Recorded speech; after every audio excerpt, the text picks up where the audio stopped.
Today we're going to be making a scrapbook layout with a fantastic border, and our shape today is the zigzag shape.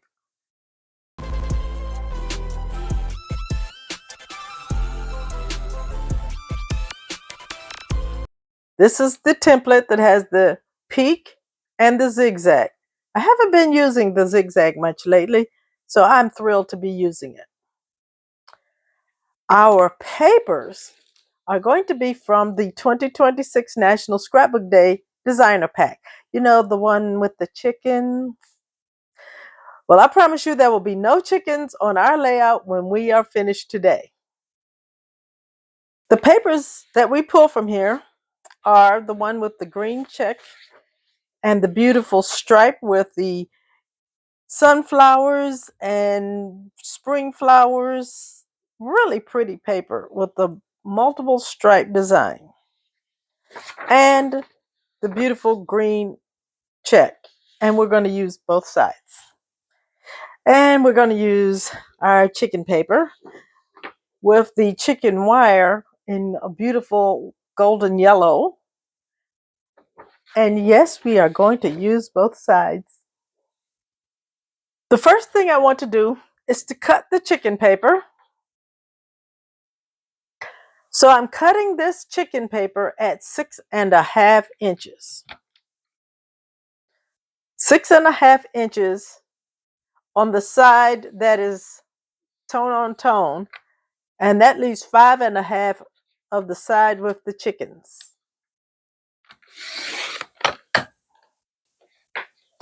Next, I want to cut off 1/2 inch of our tonal paper.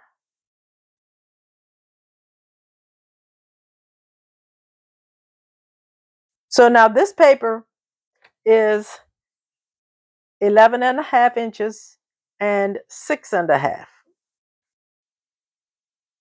Next, I want to talk about our marked lines on our custom border template.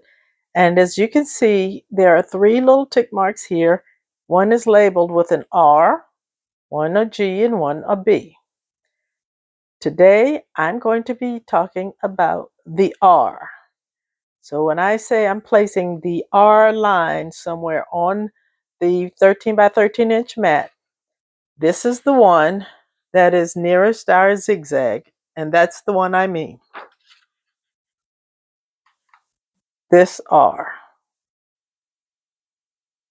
I'm going to be cutting on our striped paper with our stripes in the horizontal orientation. I'm going to be using the zigzag shape on our template, and I'm going to come down and just put it on our mat and put the edge of the template on that line that's an R just inside of where the edge of the paper is, because our first cut is what they call a waist cut. It's just a piece of paper as small as we can make it to cut away from our main paper, and it's the first cut that we're going to make. Now, we want the peaks of our zigzag to be pointing to the edge of the paper. Now, typically, I use peel and place tape to hold the paper and the template in place, but I have found this to be so easy, I don't think I'll need it today. So we're going to put our red blade. I always use the red blade. Once in a blue moon, I may use another one. We're putting our red blade in the track. If you want to, if you do something like this to see if that the blade is in there, and that works with either the newer blades or these older blades. And we're going to make our first cut. I always cut up first and then down. And I'm putting firm pressure on both the template, the paper, and also on the blade. And so that cut this lovely shape. The next thing I'm going to do is I'm going to push my paper over so that the peaks of the paper are touching the farmost line on the right side. Now I'm doing this because I'm right-handed. If you're left-handed, you would reverse some of these instructions and cut with your left hand on the left side. Now I have my template and I'm going to rotate it around 180 degrees. So now my peaks are pointing to my left, to the long side of the paper. I have the tip of the curved shape on the farmost line, and I want to put that R line, that R, on the line that is at 1 1/2 inches.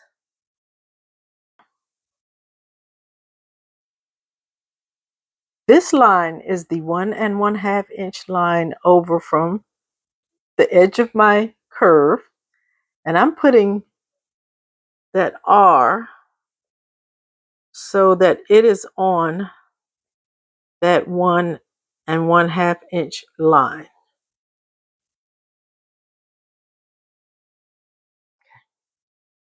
One very important thing. We put our R on the 1 1/2 inch line, but there is no need to be absolutely perfect about that. Just get close enough and there will not be any problems. You won't be out of alignment.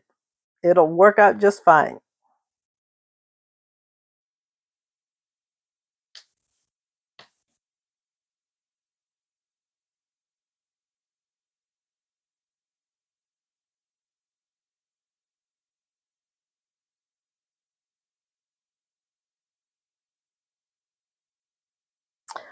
And this is our first shape, and that is so beautiful. So now let's turn our paper over, and we're going to make the same cut on the green side. We once again have our blade pointing in this direction, and we're about to cut a waist cut. We are not going to keep this. We're not trying to get any particular shape, although it would be kind of cute. We might think of something to do with this. So because I don't have a real plan for using this, I'm going to eyeball it, and I'm going to cut a piece that I think will be attractive, and who knows, we might use it. So I'm going to cut my waist cut, but with an idea that it's possible that I might use it.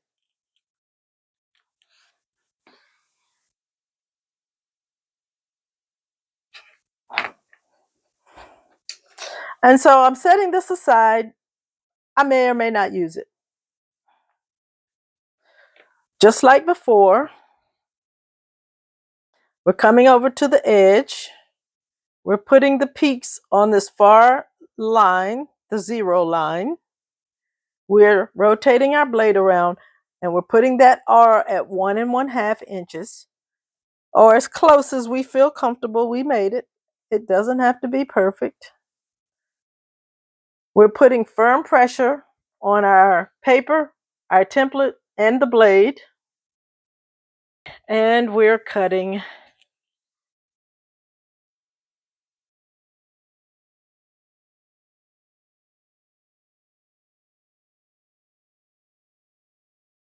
And we now have a companion piece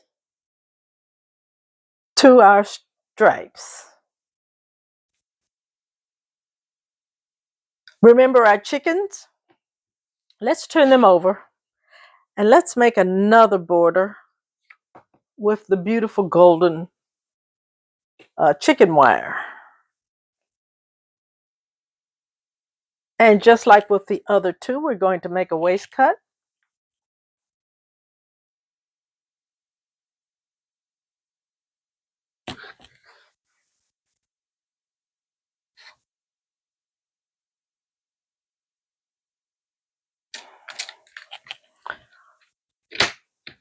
We're putting our paper on the far left line, the 0 line.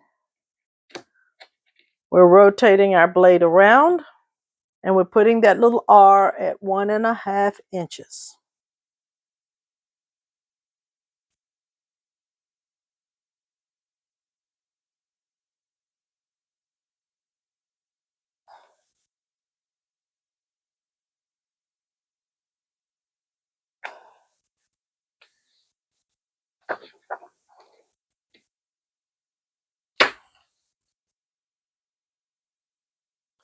And we now have 3 very beautiful borders cut. So as I was putting this together, I realized instead of the white, I think I want to put it on the songbird blue paper.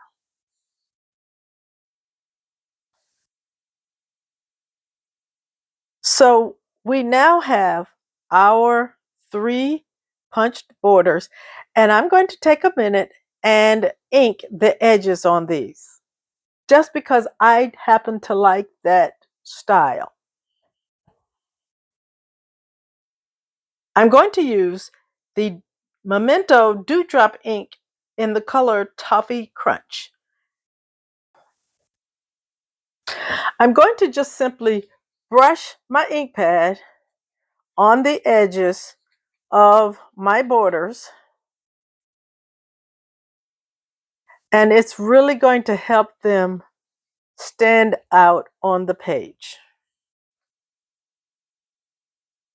Here you can really tell the difference from the side that was inked from the side that was not inked. Now that I have my 3 borders with their edges inked, it's time to put them down on my paper.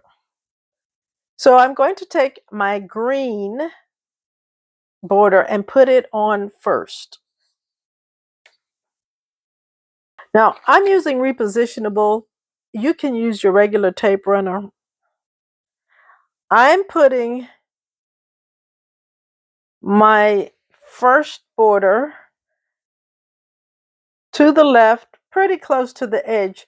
Now I'm actually roughly putting this top corner 1 inch over, but that doesn't matter. Just put it on however you like, close to the left side.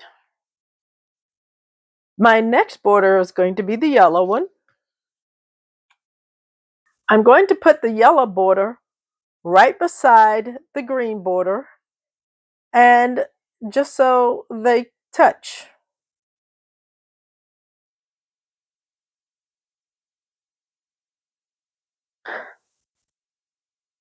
That's pretty just the way it is.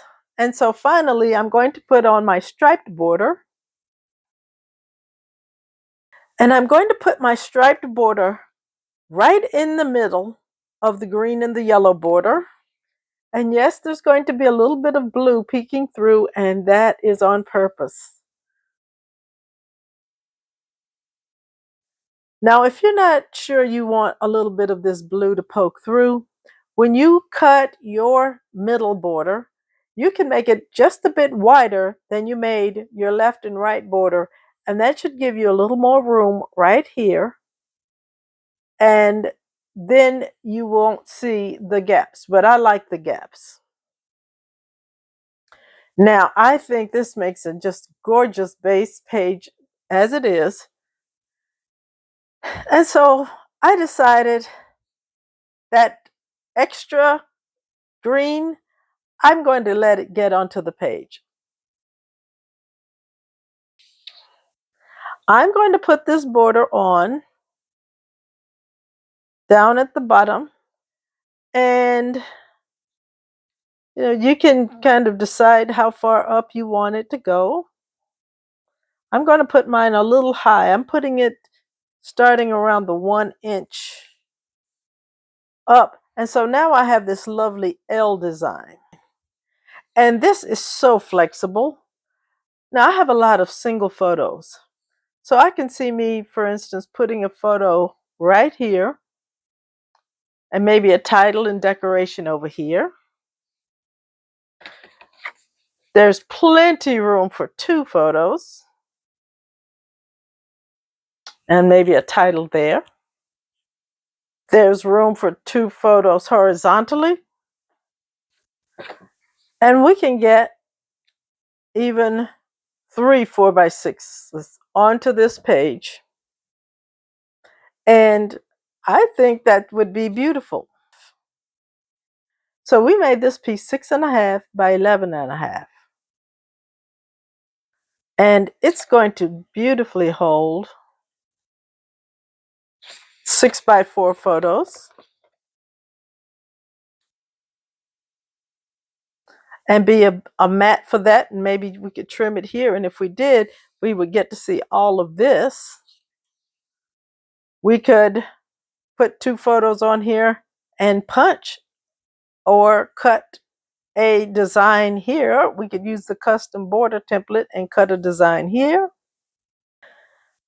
If our photos are a little smaller, at 3.5 by 5.5, we can get 3 of them on this mat.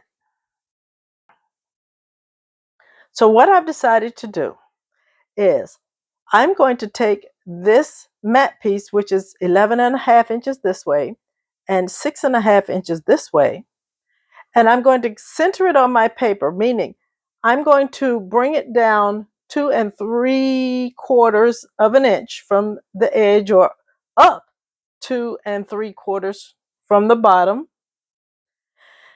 And then I'm going to take my custom border template and I'm going to cut this same zigzag shape out of this beige paper here that we cut away. It's the paper with the yellow background. And I put this paper here trying to center it so that it'll be centered when we cut it with the template. Now I could have used a lot of different edges, and the reason I chose to continue to use our template here is because this is the tool we already have out.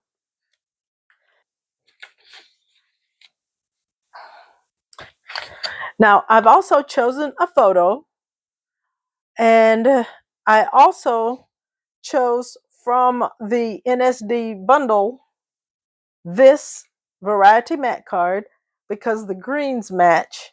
So I'm going to put my photo on this mat about here. And so I'm going to just trim off about 3 inches from the top of our mat.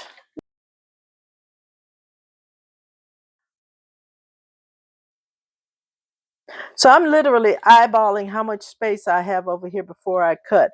And I believe I can get a whole 3 inches cut off and still have plenty of room for my mat card. So I'm going to cut off. Now, I'm not giving you exact measurements because once we cut this away, this piece of paper was no longer the 11.5 inches we originally cut it. So I would encourage you to use the eyeball technique to make sure you don't cut off too much of your paper. And I think that'll be just fine.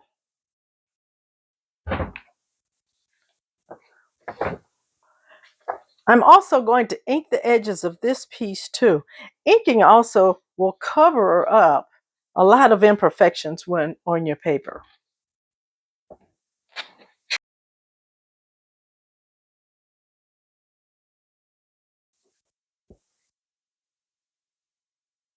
I want to call out that I've sort of centered this mat, this large beige mat on the page, and so it's not aligning with this border.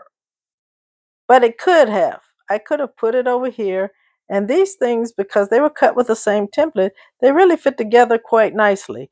And that's an attractive look, but I want to give it a little more interest, so I'm giving it this offset. And so I'm going to get almost everything adhered and put on some decorations, and then I'll be back with the final layout. And here's our final layout. I've omitted the photo for the baby's privacy. I went into the Bundle of Joy collection. If you're not familiar with the Bundle of Joy collection, it comes out with a lovely paper collection in these tones of neutrals and greens and little blue and little pink. And the difference between the baby boy collection and the baby girl collection is just the sticker set. And so if you get the papers and everything else, or you get one of them, which is what I did, I bought the sticker set for the other. So I bought the baby boy bundle, and then I bought the baby girl sticker set. So I have enough for both baby girls and baby boys. I pulled out some of the epoxy elements here and here. And then I pulled from the embellishment collection these bases for the two clusters. And I pulled from the stickers. I put the pacifier and the sweet baby boy on foam squares to pop them up a little bit. And for the spray of my embellishment clusters, I'm using the Spring Blooms punch. This punch is amazing, and it is going to be a workhorse. I will reach for it on nearly every layout. Even though I have a stork on this layout, I do not have any chickens. And I really like how it turned out. I love the colors, and I love how I was able to use the NSD papers without any hint of a chicken. It just goes to show how versatile and beautiful that collection can be if you want to do something different with it. I hope that you enjoyed making fantastic borders with the NSD collection and no chickens. I hope you'll also subscribe to the channel, like this video, and YouTube is going to recommend another video, and I hope you'll watch it. Have a fine, scrappy day.